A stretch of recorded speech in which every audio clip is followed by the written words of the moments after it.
so let's start our next section. And where is it? 7.3, similar triangles. So some of the stuff that you're going to see here sounds familiar. So again, if two angles of one triangle are congruent to two angles of another triangle, then the triangles are similar. So if angle A goes with angle F, and angle B and angle G, then ABC is similar. Here's the similarity sign. So this means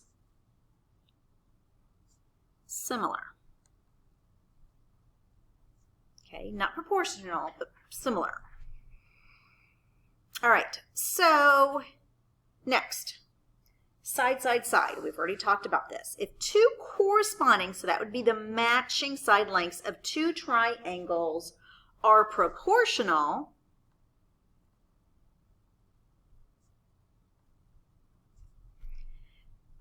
then the triangles are similar. So JK, MP, I've got to do this. This is going to drive me crazy. So you can see them. Therefore, you can see that KL goes with PQ. Then they are similar. So if they're proportional, they are similar. So side, side, sides. If all the sides are proportional, then they will be similar. Okay. Side, angle, side. If the lengths of two sides of one triangle are proportional, so this is the side lengths, to the lengths of those corresponding sides or matching sides, and the included angles, remember what that included means, are congruent, then the triangles are similar. So RS and XY, okay, go with YZ and ST. How did I know that? Because side, angle, side. And that's what we're talking about. Side, angle, side. Okay. So angle S is going to be equal to angle Y. Okay.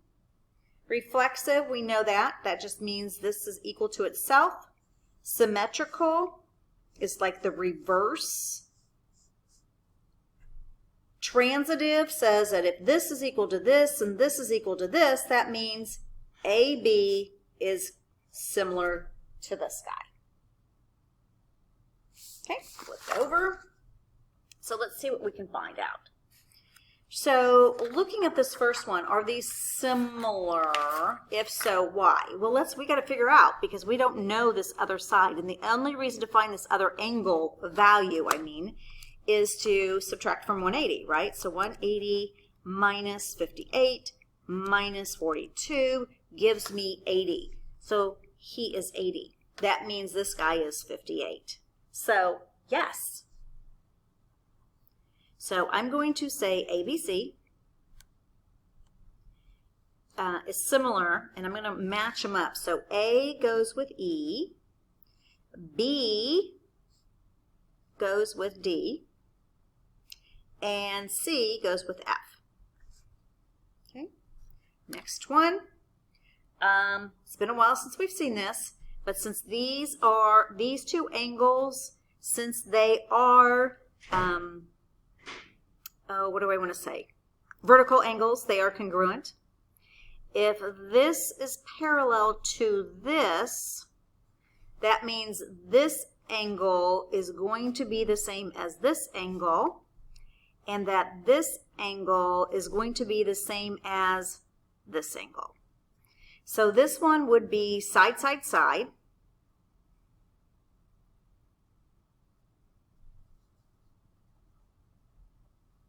I'm sorry, all the angles are congruent, and I could match those up. Angles, angles, angles, angles. Okay, so Q, XP Did I read that right? Okay, what goes with Q? N. What goes with X? X. What goes with P? M. So these two are congruent. Okay. This one, we can see that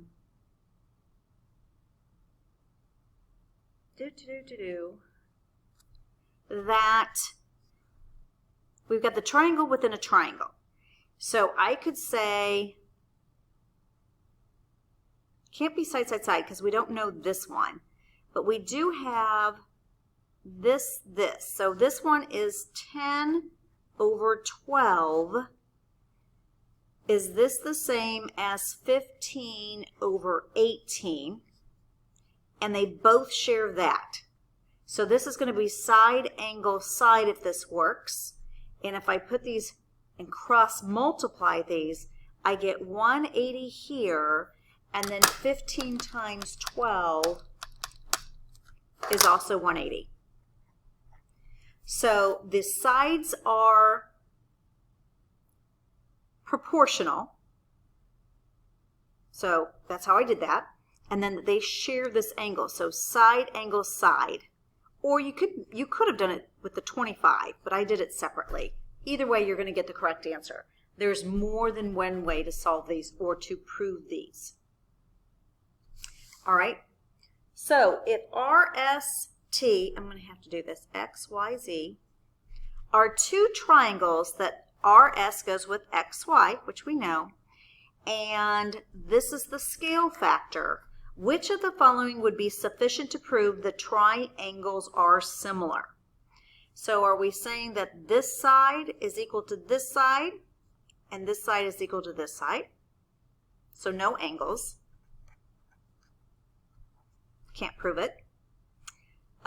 This is saying that all of these are equal to each other. So yes, that means they're proportional. So that's a yes. And here, angle R, angle S, we have no sides.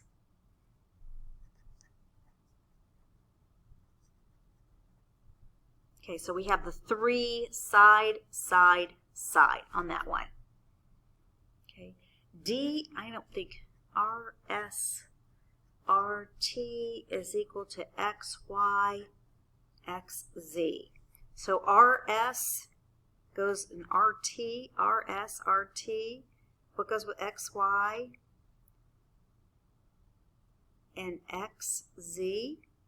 Yeah, but no angles. This is just one side, so this does not work either. So this is my yes. Moving down here, again, these are parallel. This angle are congruent. So now you have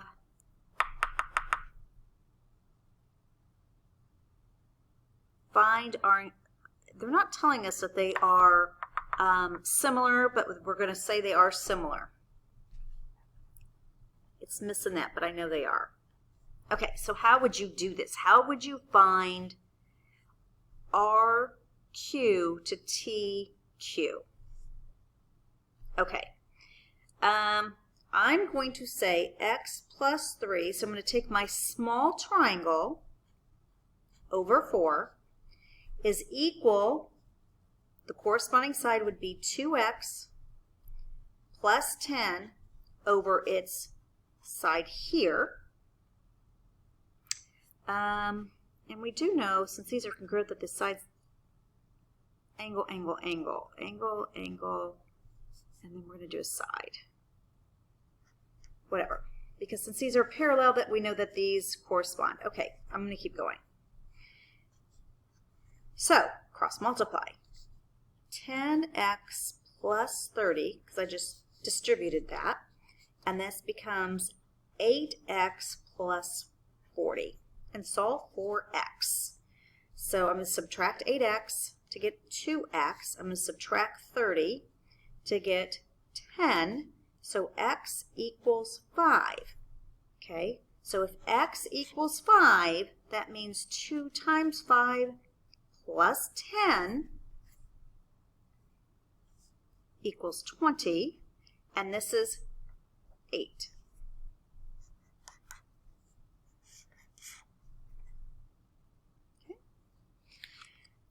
You'll see this one quite often with trees, anything with a shadow. This works because you have this 90-degree angle. You've got these perfect triangles. So Josh wanted to measure the height of the Sears Tower. He used a 12-foot light pole and measured its shadow at 1 o'clock. The length of the shadow was 2 feet. Then he measured the length of the Sears Tower shadow, and it was 242 feet at the same time. What is the height of the Sears Tower? So again, I'm going to write this ratio. So I had 12 feet tall pole has a 2 feet tall shadow. So I'm going to set up the corresponding. So the 12, I don't know. That's my X. But I do know its shadow was 242 feet shadow. So this only works if you corresponding. I'm going to cross multiply. So 12 times 242. Divide that by my 2. And I got 1,452 feet tall. Okay. That wasn't too bad. All right, we'll stop there. Get ready for my next video.